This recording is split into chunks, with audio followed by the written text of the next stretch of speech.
আসসালামু আলাইকুম, সবাই কেমন আছেন? আশা করি সবাই ভালো আছেন। আবারও চলে আসলাম আপনাদের বামনবাড়ির আপু জয় কিচেনে। সবাইকে স্বাগত। অন্যরকম একটি রেসিপি নিয়ে চলে আসলাম। সিদ্ধ চাউল দিয়ে আজকে আমি বিরিয়ানি রান্না করব। চলুন দেখি দেখতে কেমন হয়। এখানে আমি 3 কাপ সিদ্ধ চাউল নিয়ে নিলাম। নিয়ে কিন্তু চাউলগুলা ভেজে নিচ্ছি। আমরা যে ভাত খাই এই চাউলটাই নিলাম। তারপর ভেজে কিন্তু আমি পানিতে রেখে দেব ভিজিয়ে। এইভাবে চাউলগুলা কিন্তু ভেজে নিতে হবে, পুড়ে যাতে না যায়। তারপর আমি ভিজিয়ে রেখে দেব।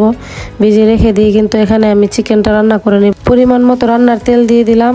13 থেকে 14টি এলাচ দিয়ে দিলাম। 5 টুকরা দারুচিনি দিয়ে দিলাম। তেজপাতা দিয়ে দিলাম 3টি, মাঝখান দিয়ে ছিঁড়ে দিয়ে দিলাম। তারপর 1 কাপ পেঁয়াজ দিয়ে দিলাম। পেঁয়াজ কিন্তু নেড়ে ছেড়ে ভালো করে ভেজে নিতে হবে।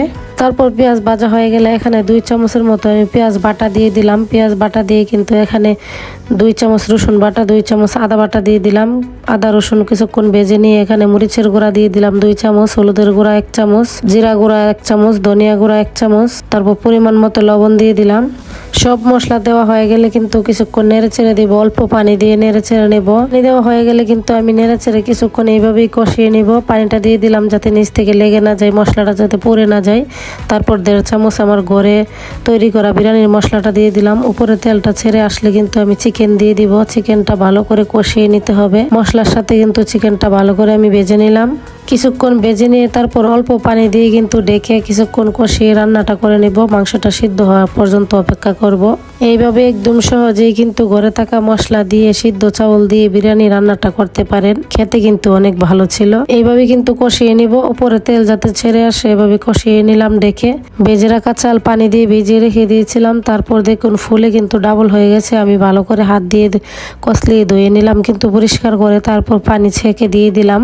চাউল দেওয়া হয়ে গেলে কিন্তু আমি মাংসের সাথে চাউলটা কিছুক্ষণ ভেজে নেব। তারপর ফুটন্ত গরম পানি দিয়ে দিতে হবে। তারপর ফুটন্ত গরম পানি দিয়ে দিলাম। এখানে আমি 3 কাপ চাউল নিয়েছিলাম। তারপর আমি 7 কাপের উপরে পানি দিলাম। যেহেতু সিদ্ধ চাউল পানিটা কিন্তু বেশি দিতে হবে। পানি দিয়ে অল্প লবণ দিয়ে দিলাম। আমি কিন্তু চাউলটার জন্য লবণটা আবার দিলাম। লবণটা কিন্তু চেক করে দিবেন আপনারা। এভাবে ডেকে রেখে দিব পানিটা শুকানোর জন্য। তারপর পানিটা শুকিয়ে আসলে কিন্তু এখানে আমি কাঁচামরিচ দিয়ে দিলাম মাঝখান দিয়ে ফেরে। কয়েকটা কাঁচামরিচ দিয়ে কিন্তু আবারও ডেকে রান্নাটা করে নেব।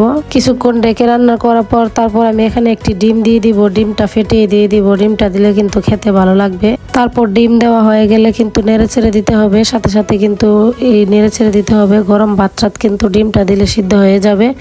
এইভাবে উপরে কিছু বেরেস্তা দিয়ে 2 চামচ ঘি দিয়ে ডেকে রেখে দেব 5 মিনিটের জন্য। এইভাবে একদম সহজেই কিন্তু চাউল ভাজার বিরিয়ানিটা করে নিতে পারেন। চাউল ভেজে এই বিরিয়ানিটা করে খেয়ে দেখতে পারেন। খেতে কিন্তু অনেক ভালো।